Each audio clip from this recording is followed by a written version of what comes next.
Buonasera a tutti e benvenuti a questo incontro con il professor Paul SEABRIGHT. Credo che una delle ragioni del perdurante successo del Festival dell'Economia di Trento, di cui siete una dimostrazione vivente, sta nel fatto che ai nostri tempi sempre più ci rivolgiamo all'economia per rivolgere delle domande importanti, per capire il tempo che viviamo e soprattutto per avere qualche lume sul futuro che ci aspetta. Non è sempre stato così, non sempre ci siamo rivolti all'economia, se penso tempi anche recenti, finché c'era la guerra fredda, o subito dopo la guerra fredda, per esempio, l'avremmo chiesto forse alla geopolitica o prima agli studiosi dell'ideologia, ma con l'avvento del nuovo secolo e con le difficoltà che i sistemi economici hanno avuto a cavallo tra il primo e il secondo decennio, sempre più noi chiediamo all'economia. E penso che uno dei motivi del successo del Festival dell'Economia di Trento sia che l'economia non si sottrae a questo ruolo e cerca di rispondere alle domande, alle grandi domande. Saremo più ricchi o saremo più poveri? I nostri figli se la caveranno meglio o peggio di noi? Le macchine ci toglieranno o non ci toglieranno il lavoro? Gli migranti ci tolgono opportunità o accrescono la nostra ricchezza? Sono tutte domande, direi, epocali, e l'economia cerca di darci delle risposte. E in questa ricerca ho l'impressione, con notevole coraggio intellettuale, mano a mano va allargando i suoi orizzonti, i suoi campi di indagine alla ricerca di queste risposte.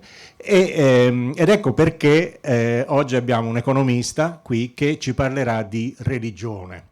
Ovviamente non ci parlerà della dimensione teologica della religione, insomma l'economia ancora non si avventura, forse fra 2 o 3 festival avremo degli economisti che ci parleranno di teologia. No, qui piuttosto diciamo sul modo di funzionamento, sulla religione come in relazione le une alle altre e sui moventi e i motivi e i modi con cui le persone, gli individui si rivolgono alla religione.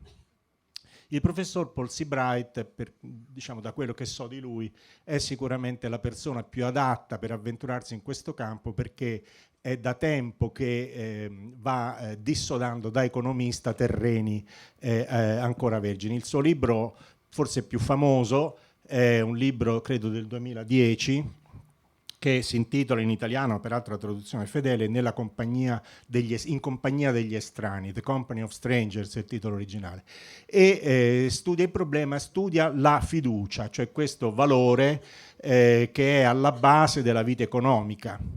E quindi qui siamo piuttosto nell'ambito, diciamo, della psicologia sociale, se posso usare questa espressione.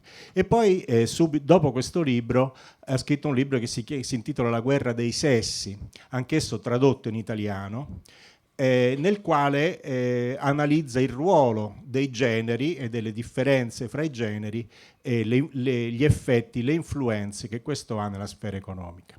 E adesso, diciamo, il suo campo di indagine è invece quello delle grandi religioni. E quindi c'è, come vedete, una continuità forte, una ricerca che Paul SEABRIGHT non improvvisa, ma che viene da molti anni di lavoro. È uno studioso inglese, si è formato nelle migliori e più famose università britanniche e da molti anni adesso invece insegna in Francia all'Università di Tolosa. E quindi non mi resta che dargli la parola e sono con voi molto curioso di sentire il suo ragionamento. Grazie.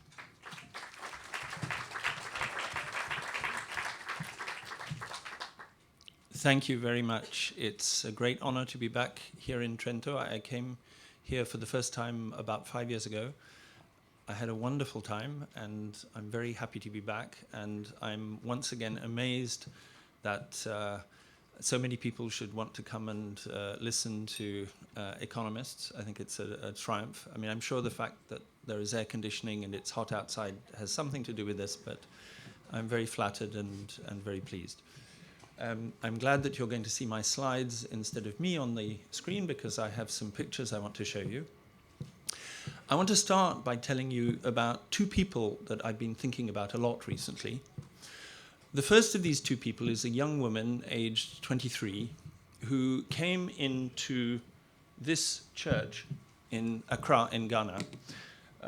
What the picture shows you is the middle of a 3-hour-long sermon at which the preacher was asking people many, many times for money. And this was a moment in the service at which hundreds of people surged forward to put money into a large circular basin in front of the altar. The church can house about 2,500 people. And this young woman who several days after this meeting came in to do some experiments that my colleagues and I were running in a separate part of Ghana. She goes to this church. When I first met her, I looked at her. She was simply but well-dressed and quietly spoken, and I thought probably she was a clerk in a small business. But what I discovered was astonishing. She has one of the worst jobs I can imagine. She sells iced water in little plastic packets to motorists in cars that are in traffic jams on the main freeways coming into Accra. She walks up and down between the cars, inhaling the exhaust fumes for 12 hours a day. And she goes home in the evening to a small house in a slum that she and her aunt built when they came from the country. She has an awful job, but she does her best to get by. She earns about $1.50 per day at market exchange rates. And on Sundays, she goes to church. And we calculated carefully as we went through the finances of her life that she gives about 12% of her income to the church. The pastor of the church is a very rich man who is very happy to let you know that he's very rich. He wears a belt with a large buckle that has a dollar sign on it. He drives a large Mercedes car. He's very, very happy to be rich. And she freely gives him 12% of her income. And I want to know why. Now, the answer is not that she is stupid. We had long conversations, and she is more lucid about her finances than I am about mine. She knows very well that because she gives money to the church, she can't afford to pay for health treatment for her aunt who is sick. So she does this lucidly, knowing what she's doing, and I want to understand her. And that's going to be part of the motivation for what I'm going to tell you later on. The second person I want to tell you about is this man, Pope Francis. I'm sure many of you will have heard of him. I was thinking about him a lot recently, and in particular when I read an article in the Financial Times in February, as he was about to make a visit to several countries in the Gulf region. And the article is headlined, "Pope Francis Fights a Losing Battle in the Middle East. The mass flight of Christians from the region continues unchecked." Now, the Financial Times is a serious newspaper. David Gardner, the author, is an excellent journalist who knows the Middle East and who knows Islam and Christianity very well. So if you were to take this coverage as typical of the way in which the world thinks now about the situation of Christianity and Islam, you would think that in today's world, Christianity is on the retreat and Islam is on the rise, and that basically violent struggle is replacing peaceful persuasion and peaceful coexistence as the main engine of religious competition. And what I'm going to tell you in this talk, in the short time I have available to you, is that that picture is almost entirely wrong. And it is wrong for the following reasons, but I'll give you some facts and figures to back it up. The first thing, which will perhaps surprise you, is that both Christianity and Islam are on the advance today. I'll show you some statistics shortly to back that up. The second thing is that peaceful proselytism and demographic growth have basically replaced violent struggle as the main engine of rivalry between religions. The Middle East is an exception, and a painful and difficult exception, but on the world scale, it is really different. And the third thing I want to tell you, and this is really going to be the message of the talk, is that the big story of the second half of the 20th century and the 21st century is that religion is becoming corporatized and branded, and it is pushing out small local folk religions everywhere across the world. That is the big story, and that is not what you read in most of the op-ed pages in even the serious newspapers. So we have a lot to study. It's fascinating for economists and other social scientists to study this. How is that process happening? And in particular, how does it interact with issues of identity? And as you will know, it's become particularly important in recent weeks with the European elections. Identity matters, and increasingly political entrepreneurs are selling us visions of identity, many of which have religious messages attached to them. So I thought, since I'm in Italy, I would give you a picture that would cheer your heart. This is a rosary being brandished in the square of the Piazza del Duomo. Clearly in Italy, questions about the interaction of religious and political identity are becoming important, and they are increasingly underpinned by a story about the relationship between Christianity and Islam, which many people believe, but which is mistaken. So what I want to do in the short time I have available to you basically is to talk about what's happened to religion in the modern world. And for this purpose, I'm going to use mainly statistics which have been collected by a large project that's based at Boston University called the World Religion Database. And most of the data I'm going to show you, because they're data from censuses, tell you what category of religion people fall into, but they don't tell you very much about how important the religion is to them. I'll show you a little evidence about that as well. But basically, I'm going to look at what the share of the world's population is that belongs to different religions, and we're going to have to use a bit of imagination to think about how the importance of religion to different people varies across time and across the world. But what I'm going to show you is that the first impression you get from those numbers is very misleading, and you have to dig a little bit deeper in ways that I will explain. Then I'm going to go on to talk about what we actually know about the way in which religions compete with each other, both historically and in the modern world, and then I'll try to sum up. And I will keep close eye on the time in order to make sure we have plenty of time for questions. So let's start with what those census numbers show. There have been very big changes in the shares of the population who belong to different world religions since 1950.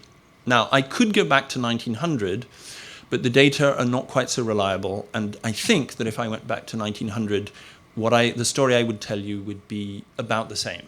But we have better data from 1950, and I think already what these data show is very striking. So the first impression you get from these data seems to support the story that Islam is advancing and Christianity is retreating. Let me show you. Here you have two pie charts which show the first one on the left, the share of the world's population in 1950, after the Second World War, that belonged to different religions. And the second on the right shows the share in 2015, the most recent available year. And what you will see here, the things that would jump out at you if you were, let's say, Mr. Salvini, or if you were perhaps an op-ed writer for the New York Times, and in this respect they pretty much see eye to eye, is you would see that the share of Muslims has risen from 13.6% to basically 24% here on the right. And at the same time, the share of Christians in the world's population has fallen from 35% to 33% here over on the right. Okay, so that story seems to support the view Islam is advancing, Christianity is retreating. Why do I want to tell you that that conclusion is almost entirely wrong? The reason I want to do that is that you have to understand what happened by looking at its very different distribution across regions. And I'm going to start by giving you the distribution of religions in Asia. And in 1950, what you will see is that here, the share of Muslims was 18%, so very similar to what it was in the world as a whole, and it had gone up to 28% in Asia in 2015. Now, Christianity had not retreated in Asia.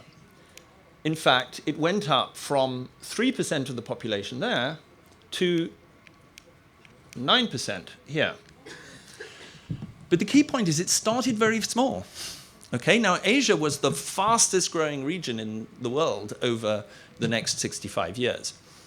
And Christians started with a very small share of that fast growing population. They increased their share, they tripled their share, but there were always going to be many, many babies born in the world who had no chance of being Christian.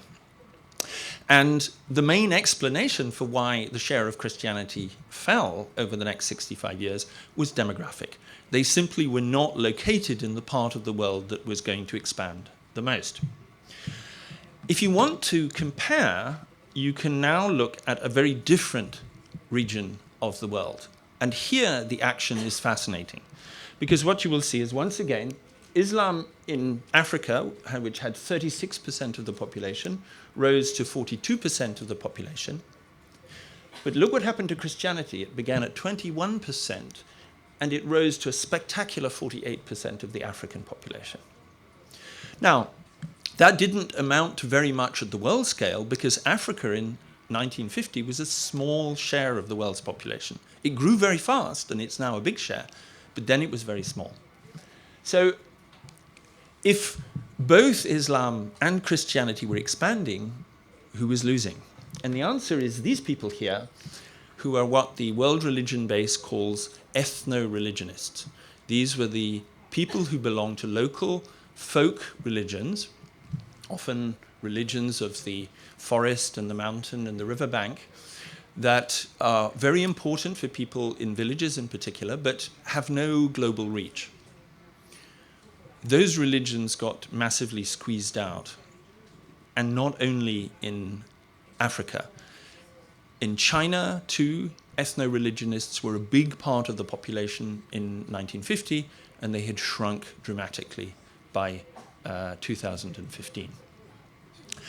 So the explanation for why Christianity grew so slowly was that it was basically concentrated in two kinds of regions: the large but slowly growing regions, and the fast-growing regions that were small. But the large, fast-growing regions were ones where, by the accidents of history, there were more Muslims by far than Christians.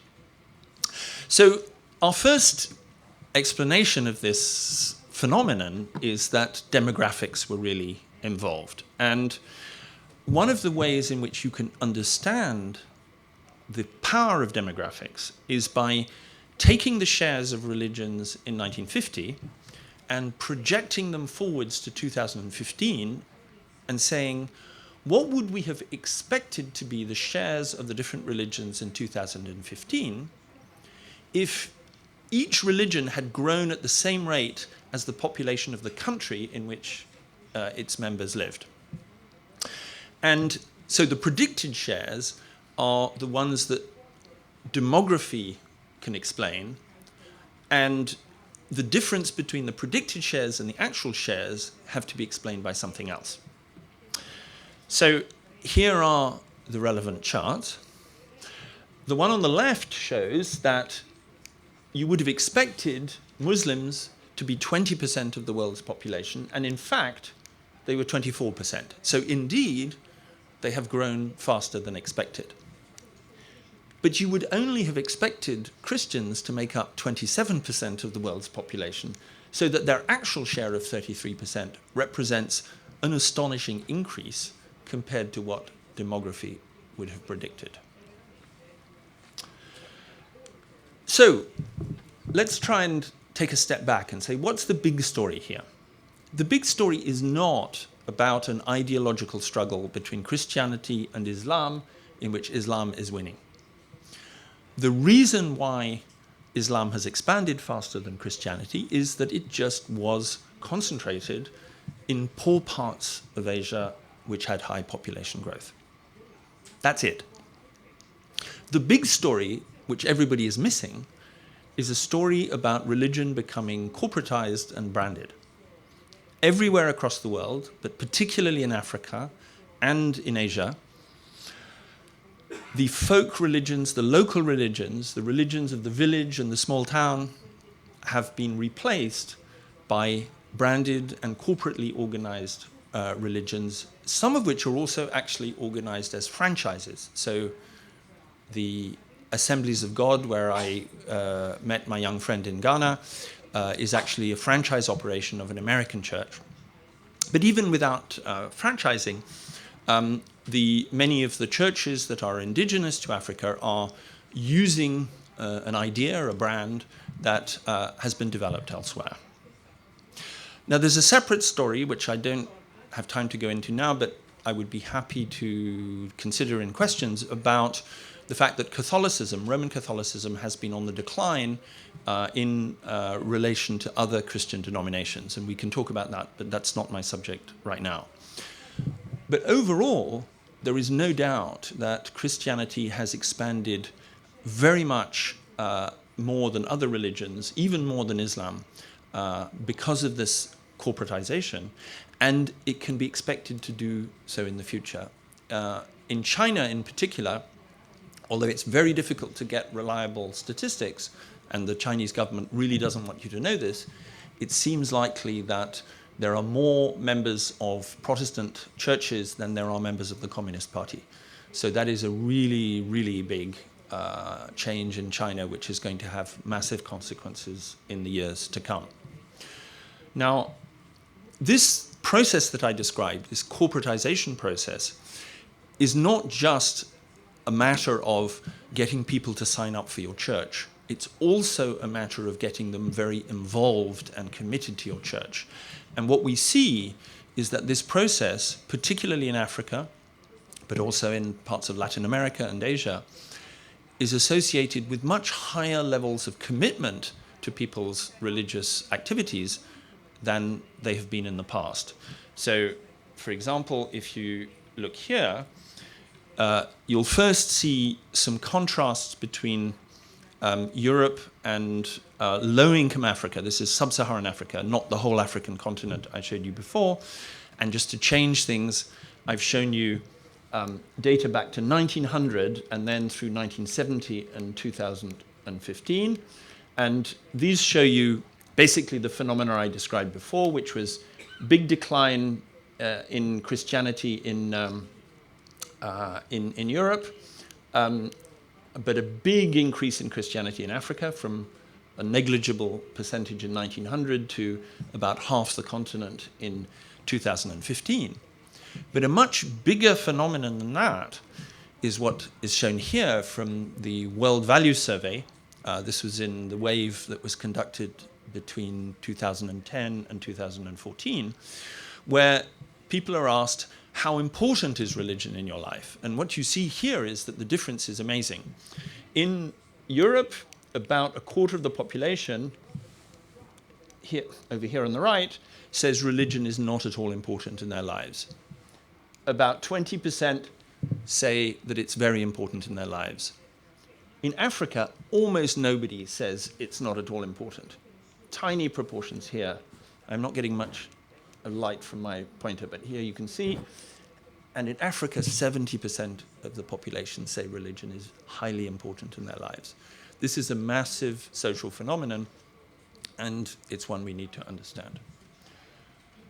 In fact, Harvey Cox, the Harvard theologian, wrote in 2011 something I think we all need to bear in mind. He said, today, Christianity is living through a reformation that will prove to be even more basic and more sweeping than the one that shook Europe during the 16th century. That earlier reformation was confined to one small corner of the globe. The current reformation, however, is an earth-circling one. It is shaking foundations more dramatically than its 16th century predecessor, and its results will be more far-reaching and radical. So, let's take another step back and say, what are the main mechanisms through which religions have competed with each other historically? So the first thing is, I'm sure you will all know, and indeed Italy was one of the places in which this happened most spectacularly, was that historically religions have competed through war and conquest. And that was overwhelmingly the main form of religious competition until at least the late 19th century. A second mechanism which you can think of as competing for resources is basically differential population growth. And that was, as I hope to have convinced you, the main form of religious competition in the 20th century. And you might think, therefore, that actually it's the only form of religious competition that counts. But here's the surprise. Demographically, the world is converging. The reason why Islam and Christianity had such different demographic energy was that the countries in which they were found were at different points on a process of transformation which we know that all countries go through. And the economists in the audience will smile when I say that there is one iron law of economics which holds everywhere, and it is not the law of demand. It is the law that says that if you educate girls and you allow them to work for money, they want to have fewer children. That one I know of no exceptions to. And I'm going to show you something very startling, which most people don't realize. You all know that China's fertility fell dramatically in the years around the adoption of the famous, indeed notorious, one-child policy. What you may not know, and indeed many people don't know, is that exactly the same thing happened to Iran 10 years later. And these are the curves from the World Bank open database. You can just go and Google it yourself, which show the movement of the fertility rate in China, which started falling in the late 1960s, actually before the one-child policy, and which took 24 years to go from 6 children per woman to 2 children per woman. And to the right is the curve in Iran, which took only 16 years to go from 6 children per woman to 2 children per woman. It's astonishing, because you might say these were two countries that had completely opposite approaches to fertility. China telling its population to try to restrain fertility, Iran trying to encourage it. But in the policies that counted, which was the education of girls, they basically did the same thing, and that was what mattered. So everywhere throughout the world, whatever the bishops may say, whatever the imams may say, whatever the rabbis may say, girls who are educated and who can work will have fewer children. And so by the time we have reached the middle of the 21st century, we can forget about demographic competition. It's not going to matter very much except at the edges. What is going to matter is persuasion. And it's what we can think of as persuasion in the market. Now, a lot of people misunderstand me when I say this. I'm not saying that most of the action is going to take place through Muslims deciding to become Christians or vice versa, though there will be some of that, more than the imams and the bishops would like you to believe. There will be some, but that's not the main thing. The main thing is going to be the conversion of essentially not very committed, not very lukewarm people who have, rather lukewarm people who have a nominal commitment to religion into enthusiastic, active, and fee-paying members of that religion. And it is the dominance of this mechanism, the persuasion in the market, that I think is the outstanding religious fact of the 20th and soon the 21st centuries. So that's the message I want you to take away home from the talk today. I have maybe 15, 20 minutes left, and so in the time I have left, I want to talk more about how this religious competition actually happens. But if you take nothing else away from the talk, I want you to take away the message that the picture of Christianity on the retreat and Islam on the rise is almost entirely mistaken. Whatever the populists may tell you, Christianity is in more vigorous shape than it has ever been in its history. I'm not finished, actually. but thank you.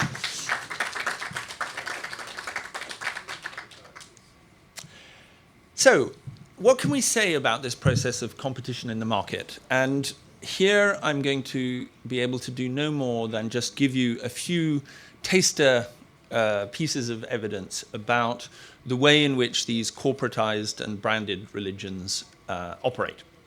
So I'm going to use quite a lot of examples from the evangelical and Pentecostalist churches that I've studied in Ghana and other places, but you should not think that I'm only interested in those. You would be surprised that many of the things that I say apply to other churches, other religions. I'll mention one or two of those later. But the important thing to note is that what most of these corporate religious organizations sell is not just a theology. It's not just a set of beliefs.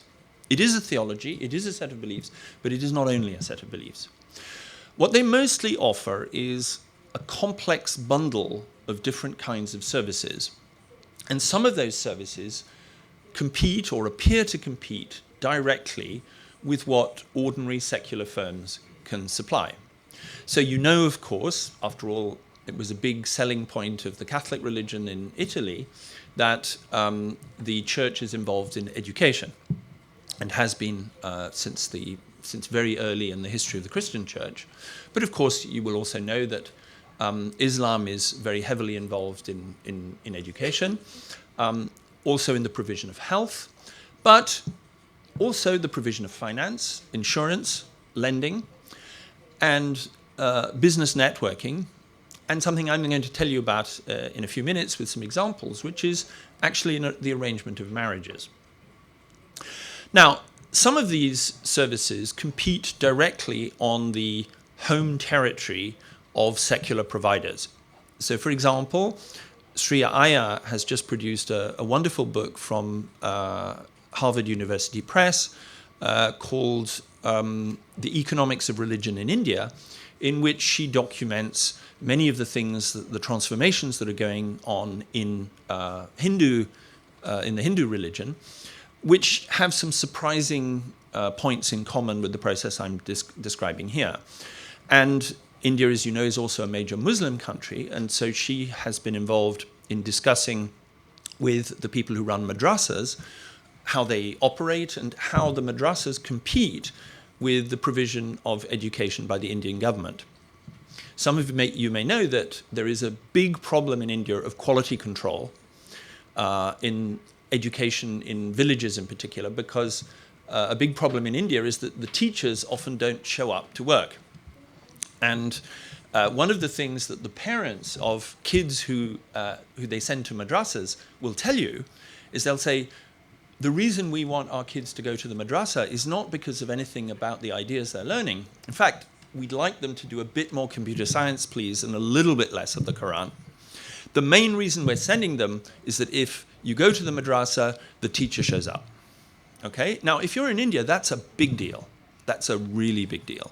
And so, in some respects, you can see the competition between the madrasas in India and the secular schools in India as just a head-to-head competition on the basis of quality. But I want to tell you that the main mechanism that's going on is something more complex than that. It's the fact that all of these services I've described depend upon trust. And they depend upon trust in a way that many of the major religions have figured out a way to offer, and which many secular competing institutions have not been able to master.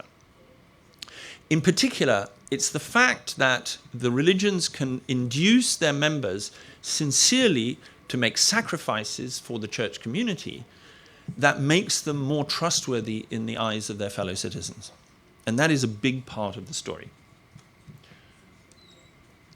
Here is a fascinating quote from Jerry Falwell, who's the preacher of a major evangelical church in the United States, cited in a book published in 2000. Business, he said, is usually on the cutting edge of innovation and change because of its quest for finances. Therefore, the church would be wise to look at business for a prediction of future innovation. The greatest innovation in the last 20 years is the development of the giant shopping centers.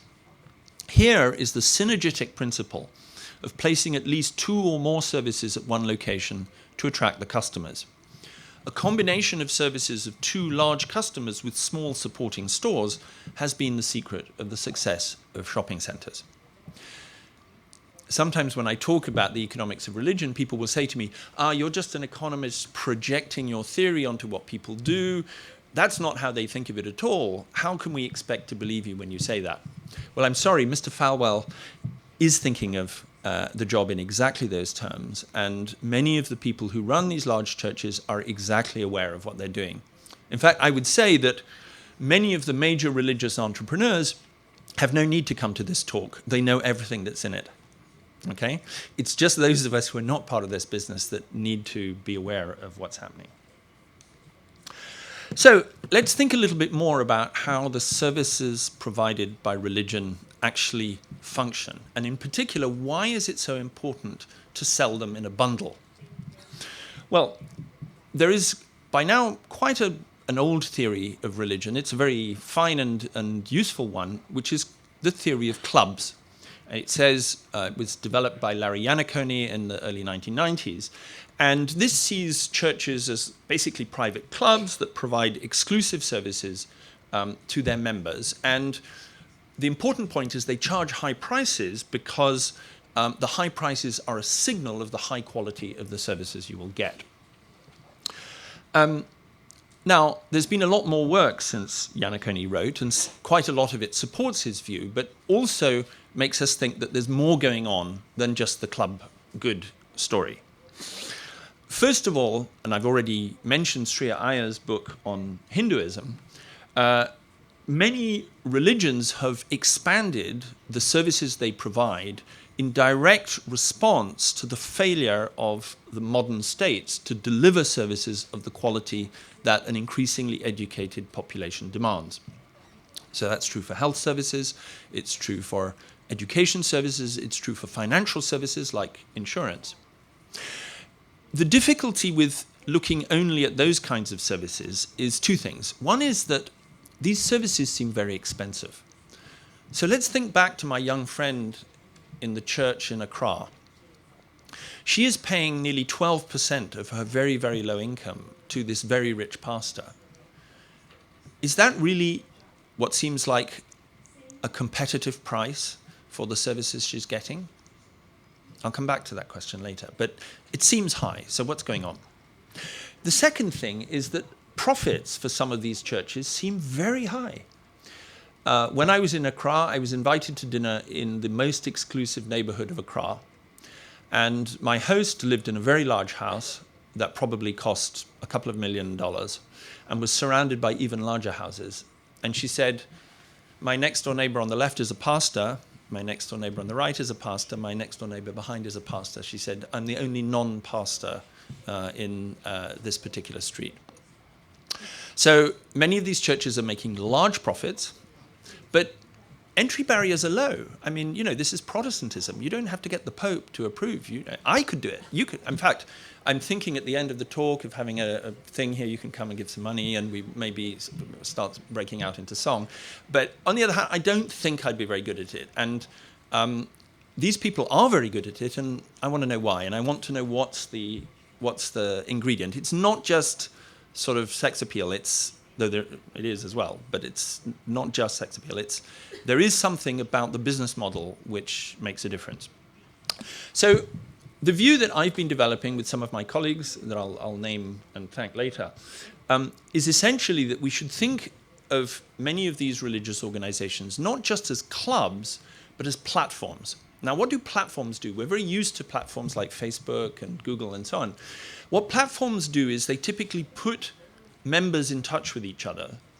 And many of these churches offer bundles of services for which it really matters that you interact with people who are trustworthy. I'm going to give you some examples in a second. So the key point about what happens when platforms compete with each other is that they never just sell each of their goods in head-to-head competition with non-platform suppliers of the same service. What happens is that they put different groups of users in touch with each other. And that's what many of these religious organizations do.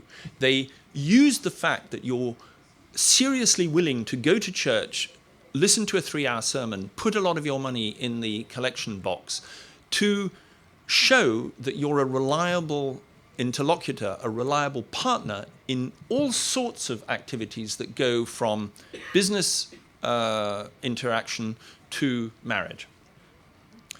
And the important point is that these services aren't just spiritual services, and they're not just secular services, they're both, and it's the fact that they're offered together that really matters.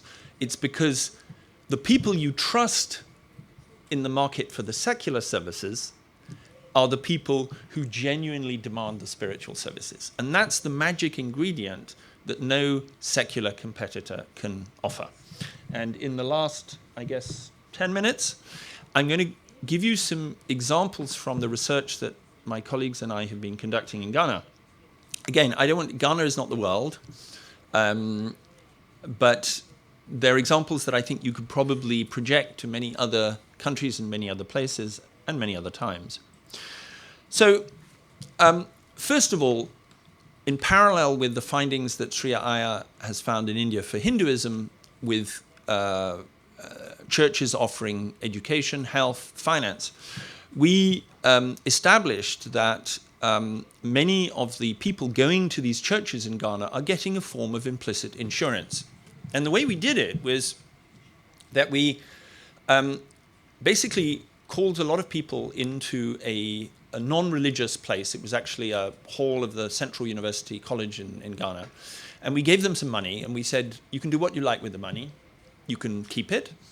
You can give it to your church. You can give it to a secular charity. We gave them a choice of secular charities.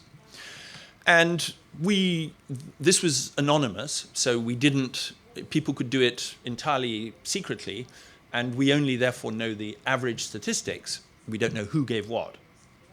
But we compared two groups. One group was just an ordinary group, and the other group was like the ordinary group, but we gave them some insurance.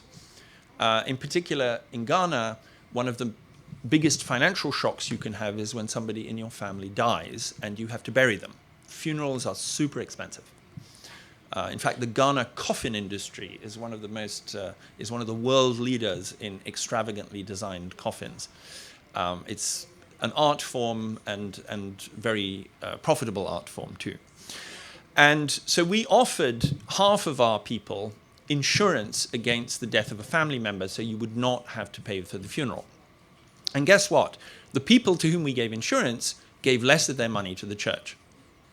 And we interpret that as a sign that they expect to have less risk as a result of the money that they do give to the church. And if we've protected them against some of the risk, they have less need to give money to the church. Now, so we showed, actually, I'm going to go up a bit because I want to keep the suspense to the next slide, which is the slide I really like. So this was, if you like, the church is in the market for insurance. It seems like an ordinary secular market, and they just happen to be doing a good job there. But people said to us, what you should look at is, we think a lot of people put in energy and money to the church because they want to find a marriage partner. So we had a questionnaire. We asked people, what are the reasons why you benefit from going to your church? And we gave them like 15 reasons, and one of them was to find a marriage partner for myself or for my children if you're already married. Well, almost nobody wanted to admit to that. They said, no, it was like reason number 14. But then we thought maybe you should ask it a bit differently. So we also asked them in the questionnaire, are you married? If you're married, where did you meet your spouse? Well, guess what? An awful lot of them met their spouse in church. Then we said, if you're not married, where do you think you will meet your spouse? and a surprising number said, we think we'll meet our spouse in church. So here are the actual numbers, and one extra very intriguing finding, which is that, okay, only 5% say explicitly they go to church to find a marriage partner. But 28% of those who are married found their spouse in church. 48% of our population are single, and 60% of those expect to meet their spouse in church. Now, if you compare the men and the women, if you compare the men in that group, take the men who say they think they'll meet their spouse in church. Over half of them, 57% of them, had paid tithes. That's expected to pay 10% of their income to the church. And they'd paid tithes that month when we asked them. But those who didn't expect to meet their spouse, only 26% had paid. So I think it's reasonable to expect that some of these young men think of their tithes as partly a subscription payment to a very effective mechanism for meeting marriage partners. Now, let's go back a little bit to my young friend in Accra. She has a pretty awful life, and almost certainly the only realistic way out of her awful job and her awful life is to meet a man that she can marry and who will help her to find an alternative. But how do you do that in Accra? Accra is a jungle. Do you go to singles bars? Do you go on the internet? Where is she going to find a man who will not beat her up, who will not leave her pregnant and abandon her, who will treat her decently and with some degree of respect and love? Well, church doesn't seem like a bad bet, and 12% of her income doesn't seem like an unreasonable investment to make when you think also of many of the other benefits that come from the church. But, and this is the really important point, if you were to ask her what kind of man she wants to meet, she's not going to say, I want to meet the kind of man who goes to church to find a wife. She's going to say, I want to meet a man who goes to church because he believes in the teachings, because he subscribes to the moral values, because he is willing to take part in the activities, because he will become a Sunday school leader, because he sings well in the choir too. And it would help if he was nice and good looking and treated me well. But all of those things, in other words, tell us that the church is not competing on the same territory as the internet dating agencies. It has an ability to bring people together for the purpose of finding marriage partners, because that's not the only reason they go there.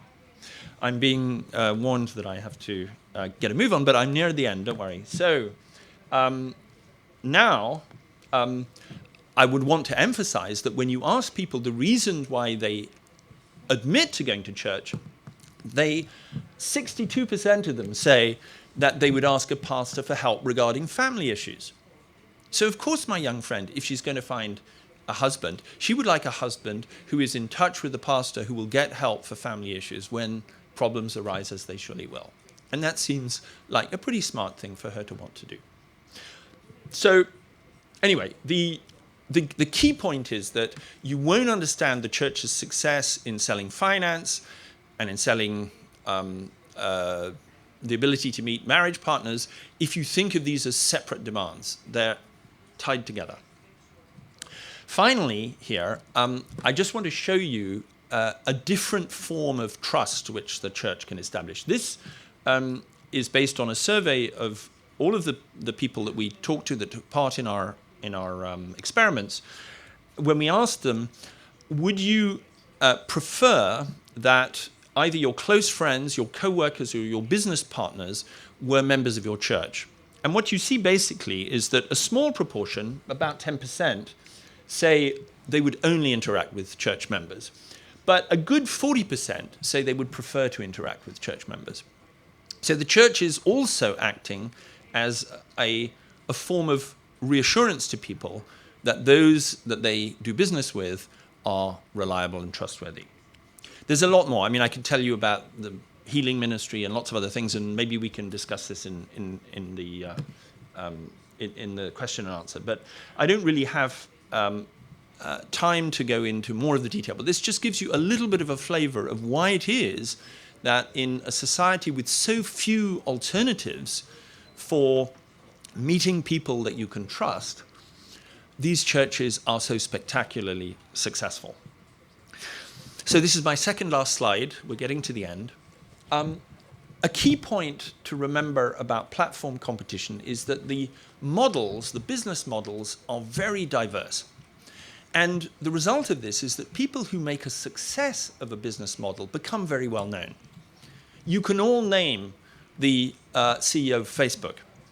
How many of you could name the CEO of BMW or Fiat or Fiat's probably easier actually here, but still, you know, lots of, I mean, do you know who's the CEO of the firm you bought your washing machine from?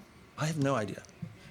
But these platform leaders, because so much depends upon the visibility of their platform strategy, these are very well-known people. So entrepreneurs in the platform business have something which other business leaders envy, but not just other business leaders, also entrepreneurs in other domains of life that compete with these platforms, like political parties, like financial institutions, like schools, like secular charities. They want some of that religious action, and that is why increasingly clever political entrepreneurs are deciding that this model is something that they can learn from and possibly benefit from directly. So many entrepreneurs in other spheres, especially in politics, want to appropriate some of the benefits of that religious competition. There's nothing intrinsically wrong with their doing that, but we need to understand that that's what they're doing. So let's wrap this up.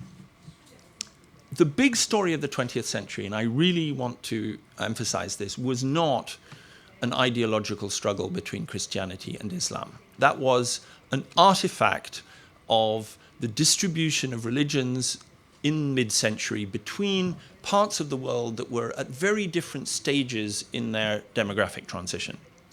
The big story is that religious life is becoming corporatized and branded, and it's all those folk religions everywhere that are being displaced by essentially organized versions of the two main world brands. I can talk a bit more about Hinduism and Buddhism later. Of course, folk religions don't go away. Some of them get reborn in California and other places, but essentially, folk religions are at the margins today. Okay, they're folkloric. They're not really where the action and the influence, and in particular the revenues, are to be found. But if we want to understand these forms of competition, it's no good to say, oh, you know, my young friend in Accra, she's deceived, she's naive, she doesn't know what she's doing. She knows exactly what she's doing. She's more lucid than I am in the way I manage my finances. I'm not going to criticize her.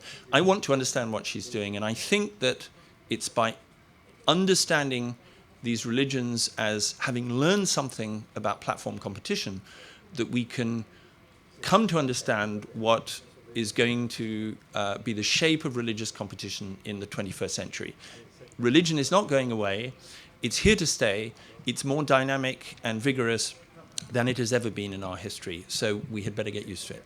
Thank you very much.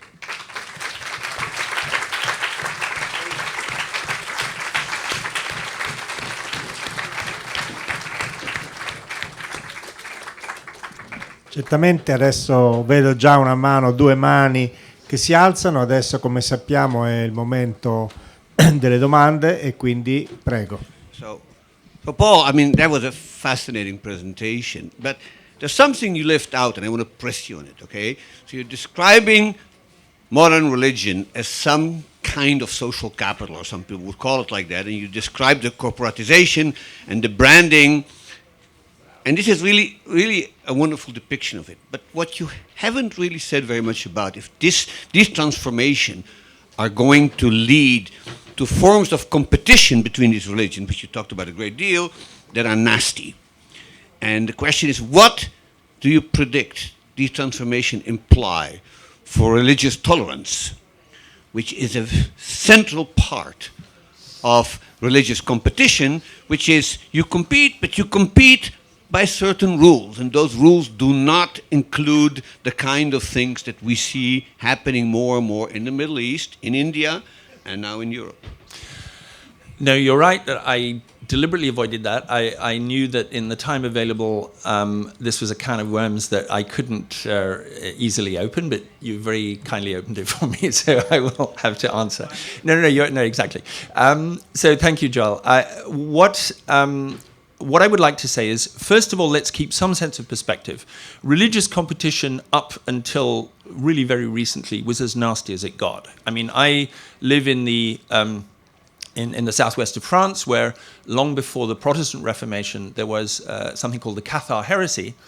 And in particular, there's a phrase in the French language which has become famous, Dieu reconnaîtra le sien, God will recognize his own. And the story behind that phrase is that when the church and the French crown cynically allied to try and destroy the Cathar heretics, because the crown wanted more revenues from the local lords who didn't send enough tax revenue to Paris, and the church was afraid that the heretics were going to undermine the revenues from the sale of indulgences. And so a very vicious, unpleasant crusade was launched against them, and many of them were tortured and destroyed and burned and all sorts of things. And in one particularly awful episode, a man called Simon de Montfort, who was a cousin of the founder of the English Parliament, cornered some heretics in the city of Béziers, where they sought refuge in the cathedral. And the captain of his troop of guards, who was obviously a rather nice man, came to Simon de Montfort and said, "What are we going to do? All the heretics have taken refuge in the cathedral." And so Simon de Montfort said, "Well, you kill them." And so this was, tough for the captain. And he said, "Well, okay," but he said, "But there are also many loyal, true Christians who are in there. What are we going to do about that? How will we know who is a true Christian and who is a heretic?" And Simon de Montfort memorably said, "Kill them all, God will recognize his own. Dieu reconnaîtra le sien." So, religious competition was pretty nasty for pretty much all of the history of religion. And I would venture to say that it has been less nasty on average in the 20th century and the beginning of the 21st century than at all previous historical periods. Now, that doesn't mean that the relatively quiet period is going to stay quiet. And of course, you're right that there are some very alarming developments. Among the developments come, in particular, you might think, the use of social media to appeal to a particularly vindictive and sadistic set of desires and to essentially recruit people through the use of very shocking and unpleasant images. But again, if you attempted to think that this is the first time in history that we've seen this, I would invite you to visit the southwest of France, where the cathedral in Albi contains a set of frescoes. I don't know if you've seen them, Joel, but they're some of the most pornographic frescoes I've ever seen. I mean, pornographic in the violent sense, because they demonstrate, for the benefit of the faithful after the end of the war against the Cathars, exactly what would await them in hell if they were tempted by heresy again. So I would say that the use of visual and pornographically visual imagery to recruit people with the appropriate sadistic impulses is again not new. Now, it sounds like I'm kind of escaping the question, because I think the question's too large to answer. But you're absolutely right. There are some very worrying developments. They are not completely new, and I think that in trying to figure out how we can keep those impulses under control, because as you're right, there is no Department of Justice antitrust division that is handling competition between religions. We urgently need to think about institutions at both national and supranational level that can help to do that. But one big change would be, for example, accepting that religions are businesses like any other and that they should publish accounts. Even simple things like that would help, I think, to realize that we're dealing with people who have a legitimate enterprise, but because they have a legitimate enterprise, ought also to give some kind of account to the societies in which they live. I'm sorry I haven't answered your question fully, but it's a big one, as you well knew. Thank you. Prego. Grazie. Ok? Ok. La domanda è questa. John Naisbitt nel 1982 ha scritto: l'umanità sta facendo una grande accelerazione in termini di tecnocrazia. Però se l'umanità dimentica la spiritualità, nasce un problema. Le dico questo perché il Signore ha parlato di capitale sociale e nel 1996 Francis Fukuyama, che è un attento indagine, ha scritto il libro Fiducia, come le virtù sociali contribuiscono alla creazione di prosperità. Adesso le pongo la domanda perché l'ultimo libro di Fukuyama, Identità, è un libro che fa pensare, nel senso che alla fine da quello che lei mi dice, da dati che ho anch'io, sta aumentando la domanda di spiritualità, nel senso che noi in questi anni abbiamo distrutto capitale sociale, che è la domanda che ha fatto lui. Grazie.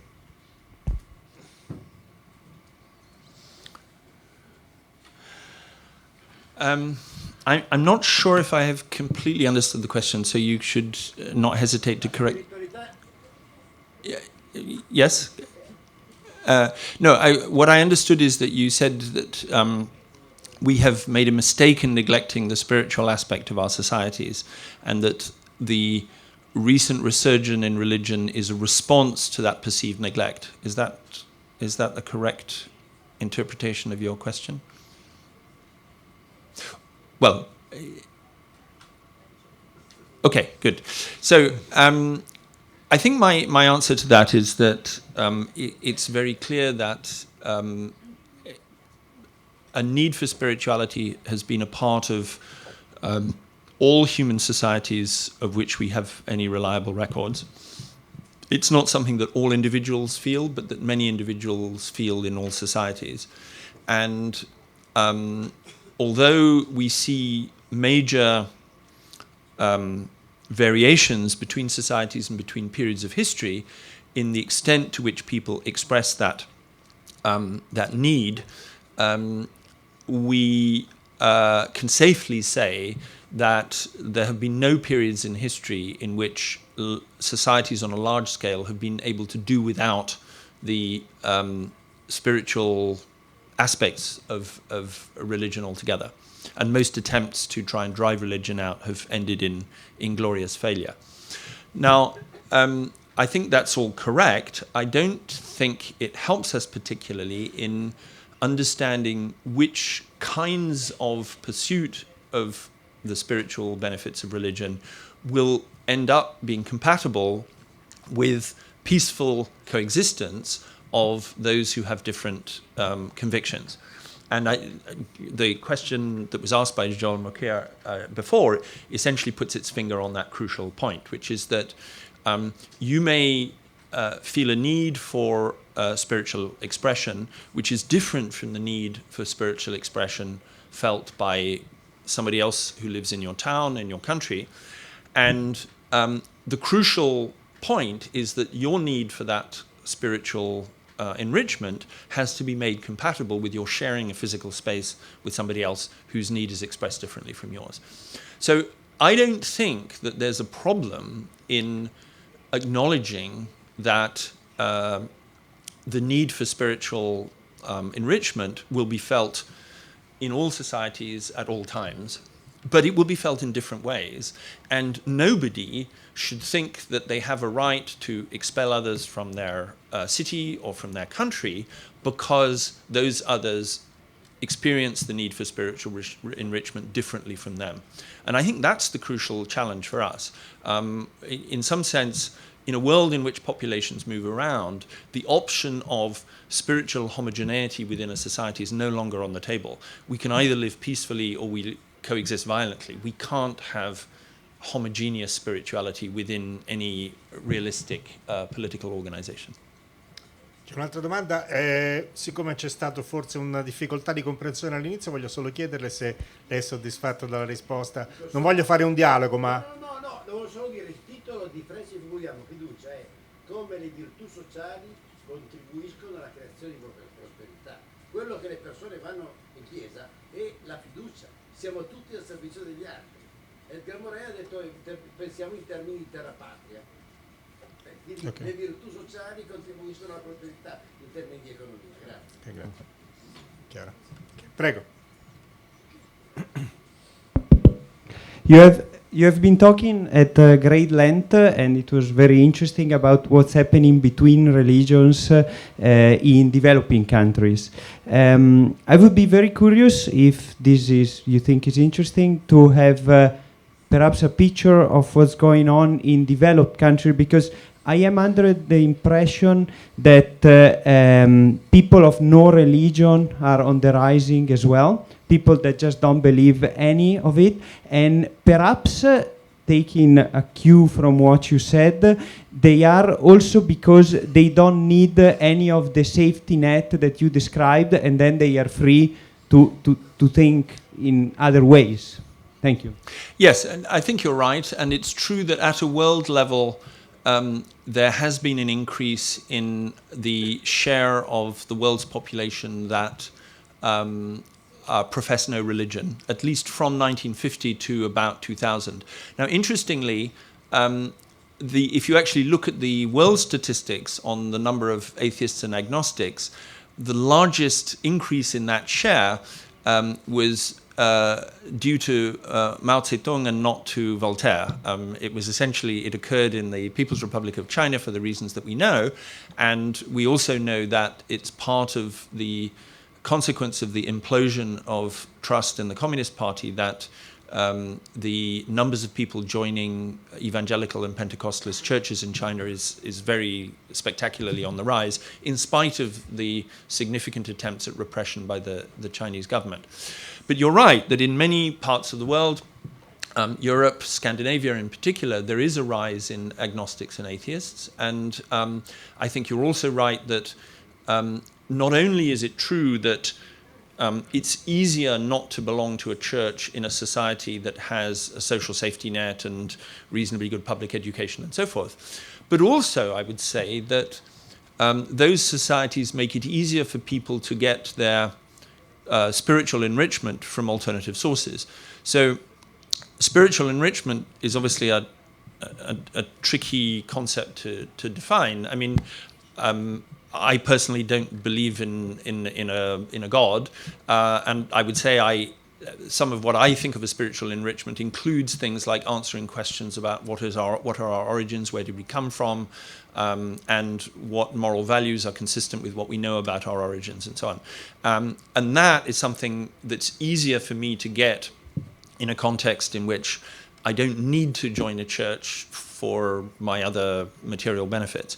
Obviously, if I'm a citizen of a country that has no social safety net, where the only people who will look after me who are sick are my members of my church, then it's also more likely that I will be inclined to believe what members of my church also believe about where the world came from, what are the sources of moral values, and so on. So I think you're exactly right that in some sense, and in fact, it's something I've tried to argue quite a lot, which is that often we make a mistake to think that people join a church because of what they believe in theological terms, and then they get lots of other social benefits. I think a lot of people join the church for social benefits, and then the theology comes along with it.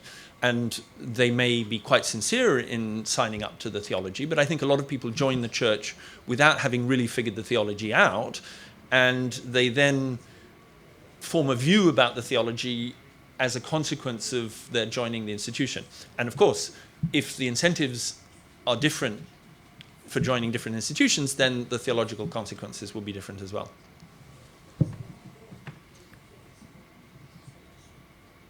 Prego, ci sono domande. Yeah, thank you for the presentation. Remaining on the topic of developed countries, I was wondering, today that we see that social welfare states have been kind of struggling under austerity measures and under the global financial crisis, and now the governments are facing more difficulties in intervening in the societies and facing the needs of the population. Do you think that also in developed countries we will see again a rise in religiosity and spirituality, maybe a different form of churches and of religious aggregation? Or do you think that indeed in the developed part, in Western societies, richer societies, this type of aggregation is something that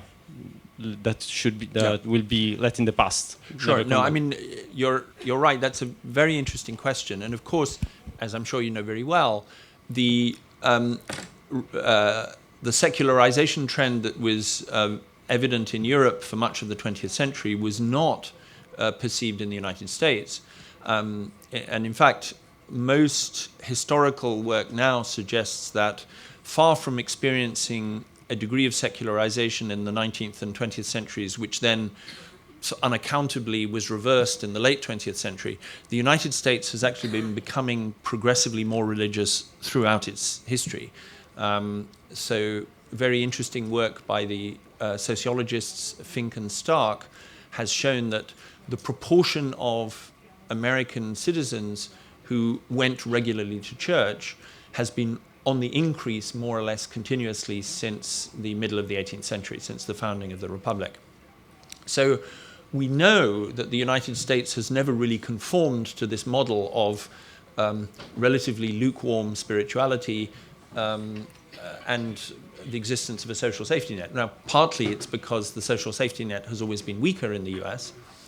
So I think the answer to your question is partly going to depend upon whether European societies can maintain the model of solidarity that has been part of the implicit political compact since the Second World War. And there I would say, you know, your guess is as good as mine. This is as much a matter of political science and political economy as it is of the study of religion. What I can fairly safely predict is that if fiscal pressures on governments cause a cutting back to a major extent in payments for social security, unemployment, retirement pensions, public schooling, public healthcare provision, then private suppliers will step in, and those private suppliers will include religious organizations. Whether that will in fact be what happens, I think is, you know, your judgment is as good as mine. Siamo allo scadere del nostro tempo, forse una domanda ancora, c'è tempo? Se c'è, prego. Ultima domanda. Qui in prima fila.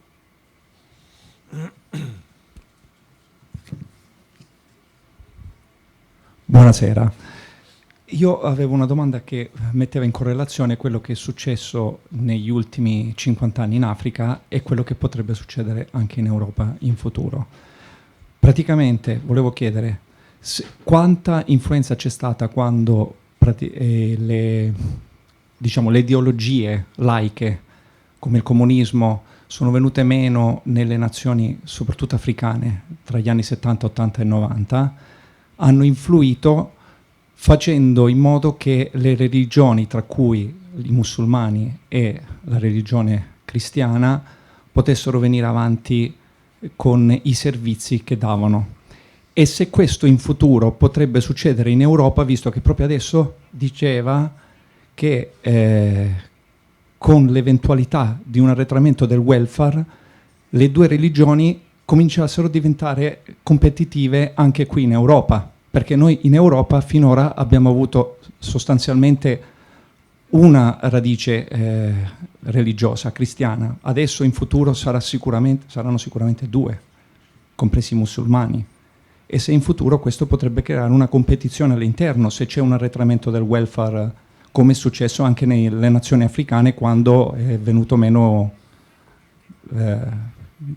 come si chiamano, le ideologie laiche. Grazie. Yes, that's a really interesting question, and I would have to say that I don't know enough about the extent to which secular ideologies like Marxism really captured the support of African citizens outside a narrow elite. I suspect that it was always a narrow elite, but I may be wrong about that, and there may be some countries in which the national project, which may have been narrowly secular, but I'm thinking of Tanzania, for example, as one example, where a sort of ideology of state socialism may well have captured the imagination of a significant part of the population. But I actually suspect that it was mainly sort of educated middle-class elites who subscribed to those ideologies, and that therefore the disappearance of those ideologies, I think, is only tangentially connected to the rise of particularly evangelical and Pentecostalist Christianity. I don't think they were ever really rivals on the same terrain. But again, I'm not enough of a specialist in African history to be sure of that. If we turn to the question in Europe, I mean, in some sense, the trade union movements in Europe clearly had the ability to create a narrative for citizens which was very important, in particular at a time when employment in large firms was more common than it is now.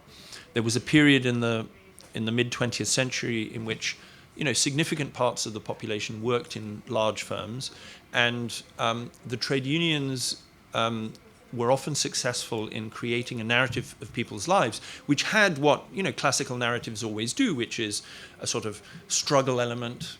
So the class struggle. I mean, if you think of narratives like the Greek myths, what does a hero do? They spend the first part of their life in struggle. They go out, they slay the monster, or they fight the Trojan War, and then they come home, and there's a homecoming, and they're looked after. And what trade unions supplied was a narrative which involved initial struggle and then homecoming, because they would offer people benefits, and when they retired, they would be looked after, there would be communities. And I think in Italy in particular, the trade unions and the Communist Party did compete very directly with the church for the provision of those narratives.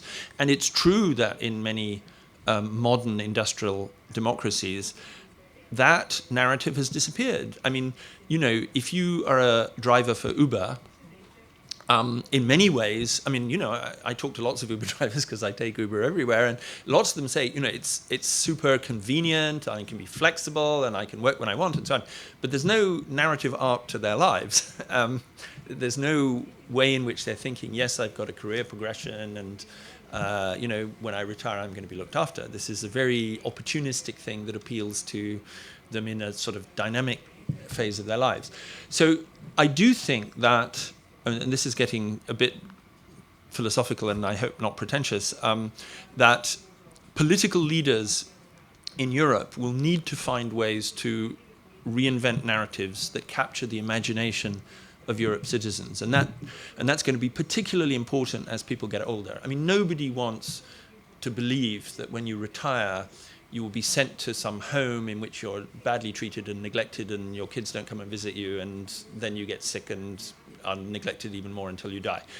Nobody wants to see their life as having that kind of narrative arc. But political leaders have been very short of imagination recently. And I think that if there's to be a credible secular rival to the religious narratives which are increasingly being offered to us, then we need political leaders who can exercise much more intelligence and imagination than they've shown the ability to do in recent years. So thank you for that question. Grazie professor SEABRIGHT e grazie a tutti.